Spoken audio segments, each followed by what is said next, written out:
Cherry ব্লসমের ফুল এখন থেকেই ফোটা শুরু করে দিয়েছে, কারণ সামার চলে এসেছে। আসসালামু আলাইকুম এভরিওয়ান, ওয়েলকাম করছি আমার নতুন আরেকটা ব্লগে। অনেক দিন হয়ে গেছে আপনাদের সাথে কোনো ভিডিও, কোনো ব্লগ শেয়ার করা হয়নি।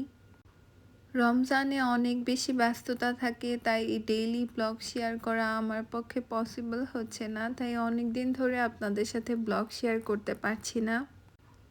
তবে এটা যেহেতু এখানে আমার প্রথম সামার দেখা, তাই এর আগের বার যখন এসেছি তখন চেরি ব্লসম চলে গিয়েছিল অলরেডি।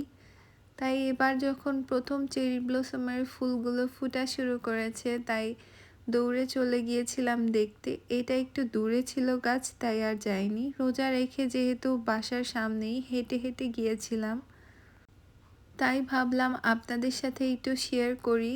এত সুন্দর ফ্লাওয়ারগুলো হয় মাশাআল্লাহ, আমার তো এটাই প্রথম দেখা। সামনে নদীর পাড়ে আরও সুন্দর সুন্দর ফ্লাওয়ার ফুটবে এই চেরি ব্লসম